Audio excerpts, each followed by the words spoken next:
Hello again, everybody. Welcome back to Polly's Pantry. It is time once again for our super elevated appetizers to the App Strike Back. Check it all out. We've got some beautiful, fun chicken cheesesteak bites.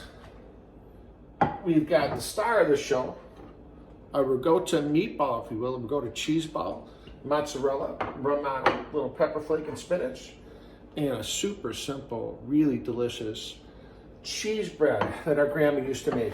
We got a cold beer, we got the game on TV, we got March Madness coming up. Grab one and join us in the kitchen, hit the guitar, let's go!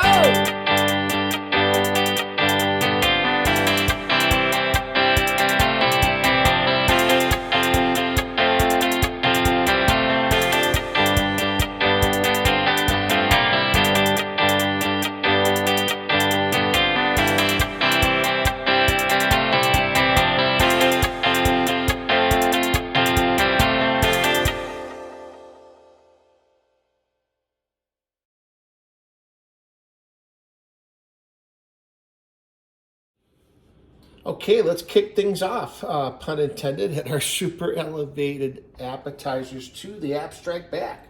We gonna make this looky like that. Beautiful little chicken cheesesteak, little bite here. So I've got a tube of plain old Pillsbury crescent rolls. Never really done anything like this before, but it's kind of a cool idea. It's gonna turn out pretty sharp. We're gonna dress up that individual croissant once we get everything done. I've got some rotisserie chicken. I just cut up, took it off the bone, really simple. Sauteed green and red pepper, some onion, a little butter, splash of white wine because it's Polly's Pantry. And we're just gonna roll them up. I've got some Colby Jack in the fridge. Whatever you got, Swiss, mozzarella, provolone, cheddar would be really good. Doesn't really matter. I'm just gonna roll it up just like that. Non-stick baking sheet here, best invention ever. And again, these are really simple appetizers. All stuff you can do ahead of time. All stuff you probably got in your fridge or a quick trip to the grocery store.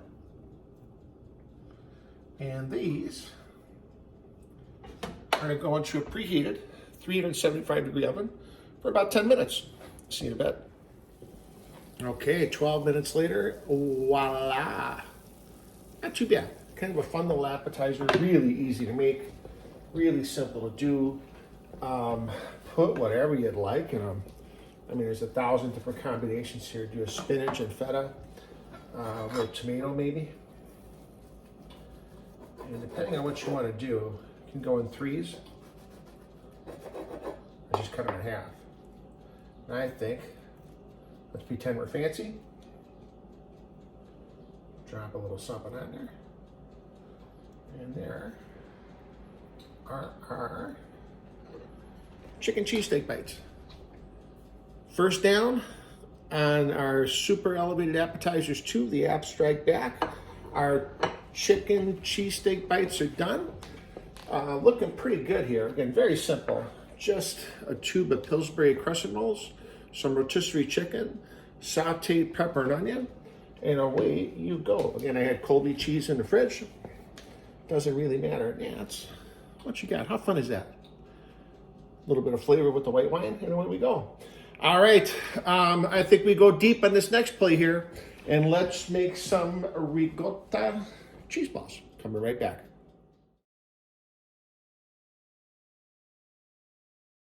All right, let's go deep. I think I see the strong safety cheating to the weak side, whatever that means. So we're gonna, not audible, but make some ricotta cheese balls, or ricotta meatball, if you will. Got a tub of whole milk, ricotta cheese. And again, I drained it about 20 minutes. There's not a lot of water in there, but there's just enough to screw things up and make life complicated. I'm gonna put a little fresh pepper in here. I want to really be careful with the salt. With all these cheeses we're adding here, gonna be high salt content. Cup, shredded mozzarella, also whole milk. Third cup, shredded Romano cheese, just what I happen to have in the fridge. Got just about a half tablespoon each of dry basil, dry oregano, make it taste all Italian. I've got a cup of store-bought toasted breadcrumbs. Gonna help bind it.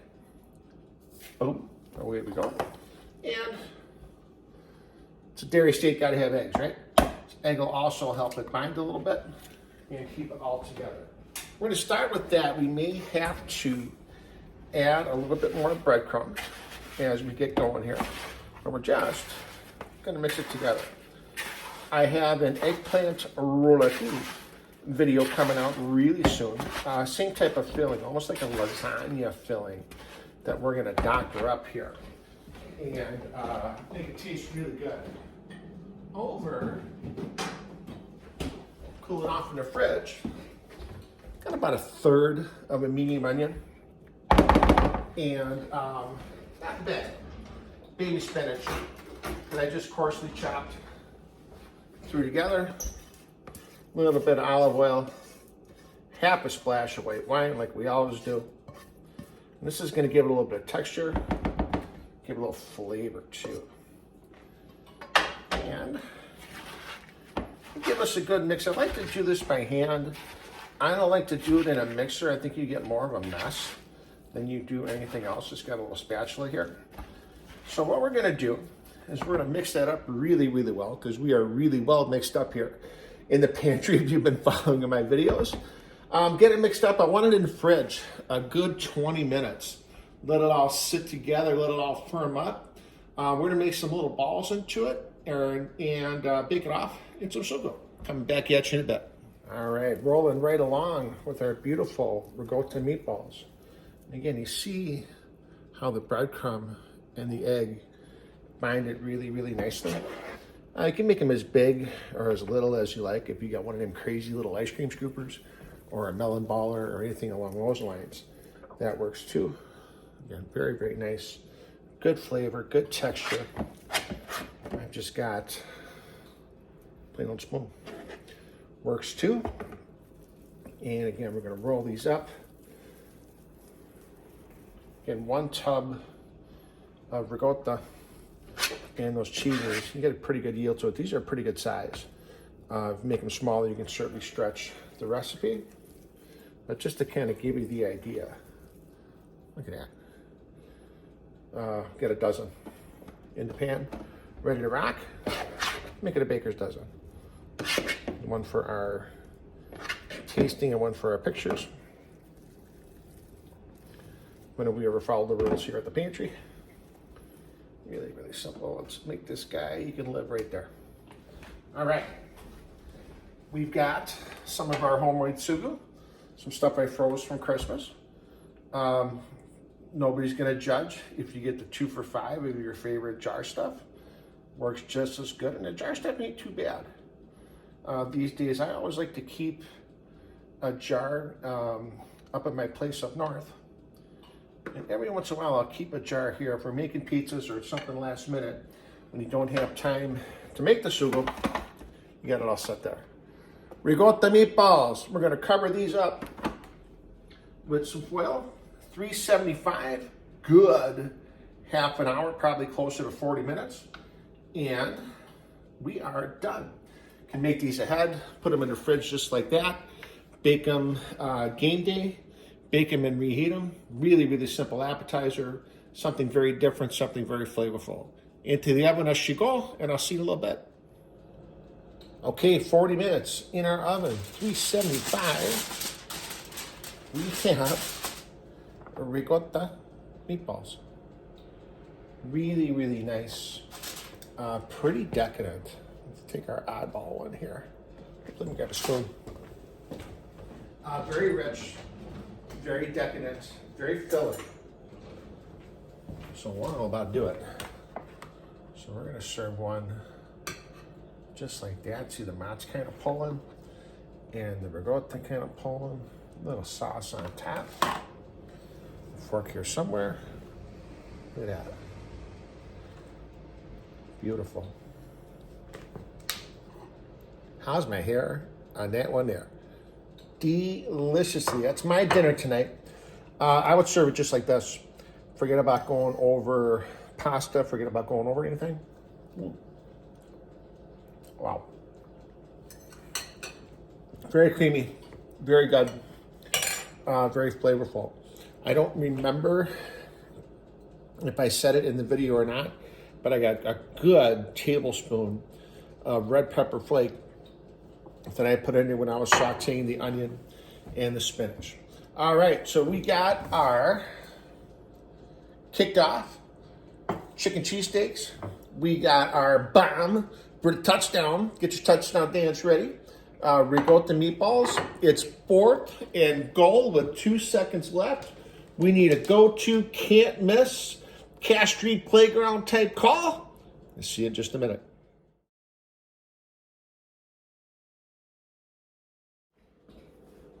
All right, wrapping up our super elevated appetizers to the abstract pack.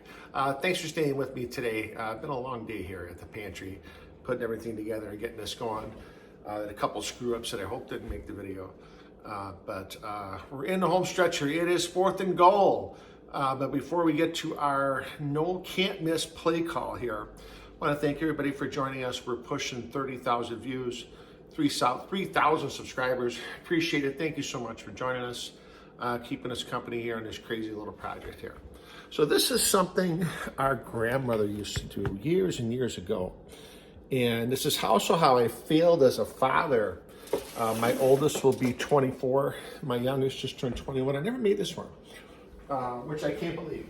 We had some family from out of town, kind of at the last minute for a rather unfortunate situation. And like, oh shit, what am I gonna make them? But we came up with this. And my grandma used to call this hot bread and oil. And she would take her homemade bread and do it like this. So we have got just a sub roll. I cut in half this way. I'm gonna soak it with extra virgin olive oil. And any kind of bread will do. A sub roll, a hard roll, Kaiser roll, Vienna bread, French bread, baguette, whatever you're into, whatever you got, whatever's available. And I wanna soak this pretty good. And if you can see kind of in the background, it's gonna turn into that.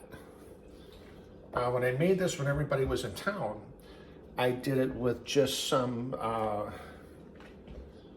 fontina and some massage oil, which is what I had in the fridge. I've got a sharp provolone here. You could do some blackening seasoning, shameless plug, and some blue cheese with some garlic butter.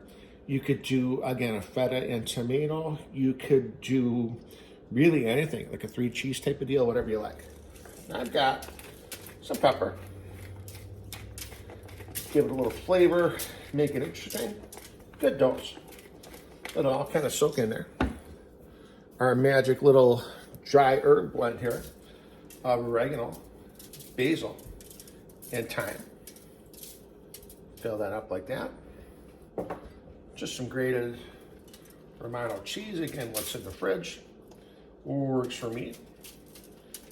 And again, the last time I did this was kind of a softer cheese, a fontina. Mozzarella would work here too. Can make a little pizza bread. Throw a couple slices of pepperoni in there. A little red sauce. I've got our vegetable peeler here. And I'm just gonna peel some provolone. Drop it right on there. All right. And this is really gonna wake it up. Gonna make it really interesting. And nice and thin. As you can see what I'm getting here. Paper thin. Nice, nice. One more, what the hell. And if you can't make this, you got commotion. But this is really, really simple. Again, this can be made ahead of time. Just take it, leave it in the fridge. Gonna make my sandwich. Just like that. Gonna wrap it up. Just like that. Into the oven she goes. 10 minutes, 375. Oven just happens to be at 375. See you in a couple minutes. Okay, 10 minutes, 375. Here is our kicked up cheese bread. Yeah. Beautiful. Smells fantastic. I like these crazy little sub rolls because I know where to cut them. I'm just going to slice them right on the little bias here.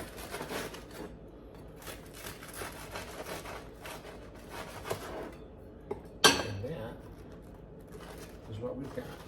Look at that. Beautiful, melty, oozy, delicious. So that is a wrap for our super elevated appetizers 2. The apps have struck back. We started off with a cute little chicken Philly bite, some croissant rolls, store-bought chicken, some cheese and some peppers. Star of the show, there we go with the meatballs. And great little snack. Our fun little cheese bread here, baked with provolone cheese, some olive oil. Serve with a little red sauce and you're good to go. That's a wrap. Super Bowl's coming up. March Madness after that. A lot of stuff going on. We got you all set with the appetizers right here. Thanks again for joining us at the pantry today. We'll see you down the line. Eggplant or rollatini coming in February. See you soon.